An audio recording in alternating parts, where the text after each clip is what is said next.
first stop was The Hairdresser of Harare by Tendai Huchu. So this novel is set in modern day Zimbabwe, and it takes place in a very vibrant hair salon, a space where beauty, gossip, survival, and identity come together. And it is a sharp yet layered exploration of class, gender, and quiet resistance. And my focus, or the focus I would like you to take is this: the hair in this novel is more than grooming. It's performance, it's livelihood, reputation, and sometimes a disguise. And salons become a stage. It's like theatrical. I mean, when you sit in a hair salon, especially a black hair salon, so much goes on. So much is happening. From people eating and drinking, from people chatting, from children sitting in the chair, from who's coming in, who's not coming in, what sort of class they're from, what car they're driving, what clothes they're wearing. So much goes on. Hair and hairstyles become status. And the act of styling someone else's hair becomes a complex exchange of trust, pride, and sometimes tension. So as you read, observe how characters present themselves through hair and how that shifts in moments of change, judgment, or revelation. The book is not asking you to admire hairstyles, don't get me wrong. But it invites you to question what hair hides, what it reveals, and how it connects us to broader social worlds. That's something that I always feel. Sometimes don't even look at your hair as an accessory, because people may judge you by your hairstyle. You may also judge people by their hairstyle. It tells you so much about people. I watch TV programs and I watch so much online material, so much content online on YouTube and stuff like that. I watch people and I always watch body language, and I can immediately tell what culture this person comes from, what sort of background they may have had, just by their hair and just by what they wear. So you can imagine the power of hair, your hair. You walk into a room and just by your hair, whether it's covered or not, people can tell, can make up a sort of idea of who you are. So let this be your entry point. What does it mean to make a life with your hands in other people's hair? Can you imagine? I always think about energy. People come in with all kinds of things, and you are the hairdresser. Your hand is in that hair. That's why hairdressers today must ground themselves, must release themselves, must also detox, because your hand in people's hair all day long. You are talking to them. You're taking in their energy. You're advising them. You're counseling them. You're laughing with them. You're talking with them.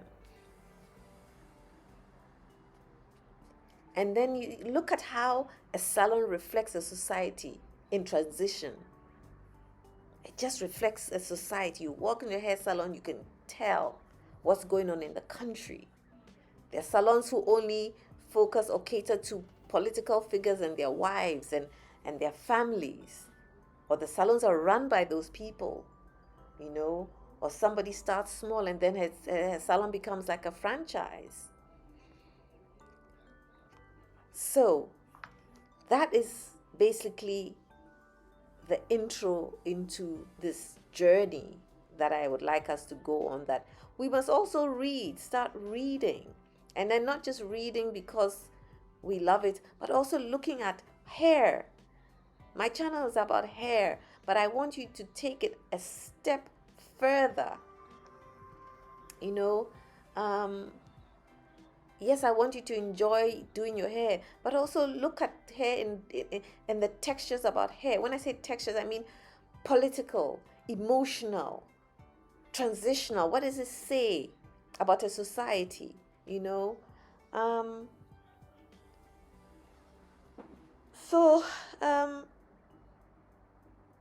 Look at this book as a lens, like you're looking through a lens, as a way of seeing how everyday beauty, especially hair, becomes part of a deeper social language. Think about that. Hair as language. It is set in Zimbabwe in a primarily high-end hair salon. On the surface, it's about a skilled stylist navigating workplace politics, unexpected alliances, and shifting power. But beneath that, it's about how hair, something we often see as a stylist, also structure, social, emotional, even political. As you read, don't just follow the plot. Look at the salon as a symbolic space. Look at where you do your hair, where you go to get your hair done. Even if it's in your home, what does that space where you do your hair symbolize? Is it your sanctuary? Is it just your, it's convenient? Or you're living in a house that you don't really like? So many things go into what you do with your hair, where you do it, how you feel about it. So look at this book in terms of who gets their hair done. What does that say about class, wealth, or belonging? How are hair choices described? Are they admired? Are they judged? Are they imitated? Think about trends. Some people just want to fit in. I see people walking out with hairstyles or doing things with their hair or wearing things that don't suit them, but they just want to fit in. You can't be mad at them. What expectations do clients bring to the chair? That too. What do they hope their hair will do for them beyond looking good? Think about that. You're coming to get a specific hair done. Everybody's doing boho braids, or everybody's wearing a wig or a weave. What are the underlying expectations and thoughts about if I get my hair done this way? Even the guys with the shaves, the buzz cuts and all things like that. So hair in this novel and in the books, the following novels, is not simply about beauty. It's about power. It's about identity. It's about the roles people are expected to play and the quiet ways they resist. So look at hair in this novel and going forward as performance, especially gendered performance. The difference between male stylists and female stylists, how they're treated, what they do differently, how they're similar. Is there competition? Are they threats? Are they hair as a class marker? Who can afford what and what that says? These days, those wigs are like $4,000 and $100 and whatever currency you're in. Who can afford what and what that says? So when people wear those human wigs, hair wigs, that they have the amount of money they paid for that, what does that tell you they're saying about themselves? That they have that kind of money, disposable income, or that to fit in they feel they need to spend that amount of money. Then there's hair as silence, what people aren't saying but their appearance reveals. I always see that.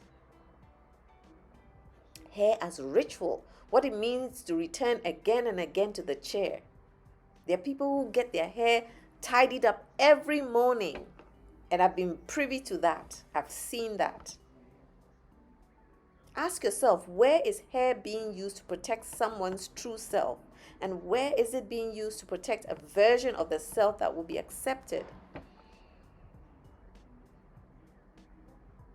So think of yourself as you're reading these novels and this novel, that you're reading as you must start noticing things.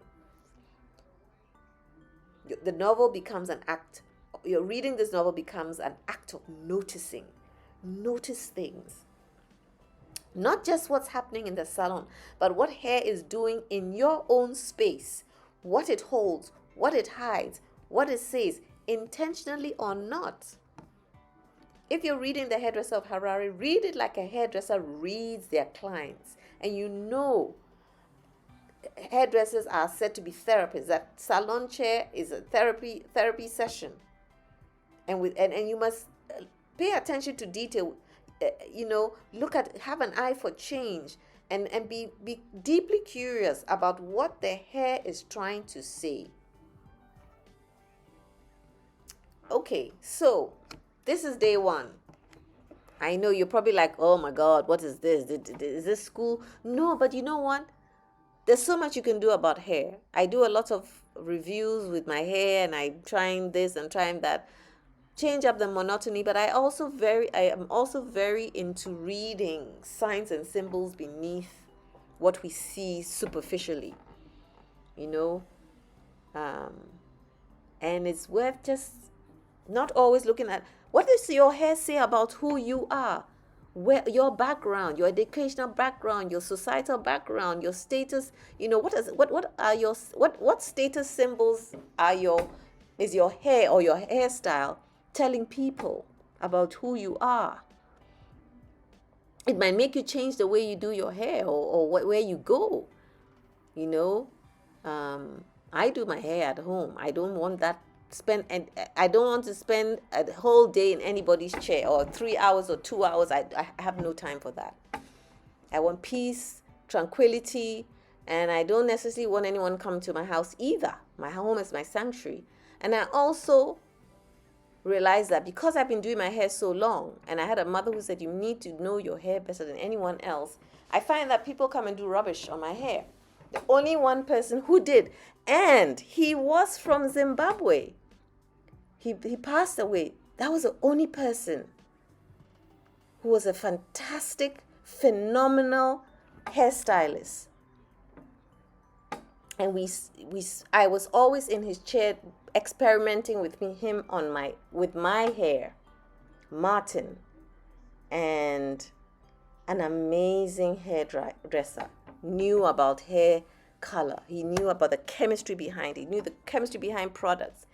He took part in hair design competitions worldwide. He went to Austria, or one of those countries. He used to take part in those competitions, and he would win. You know,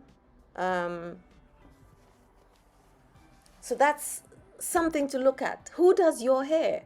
Whose hands are in your hair? I'm very particular about that as well.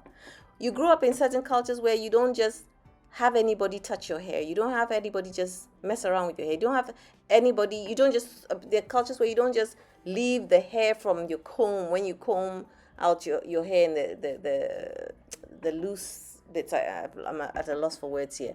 You don't just throw it away. You throw it neatly away. Discard of it properly. You know, there's a belief people can do things. We take your hair and use it as a potion and whatever that. So there are cultures. Think about hair in its magnitude. It's such a powerful thing, and I keep saying it in the series that I've been having doing lately on my channel. You are walking out with a very powerful statement on your head. Make sure it's representative of who you are, where you come from, and you carry it well. I wish you well, good people. Have an absolutely fabulous day. See you in day 2 of this reading journey.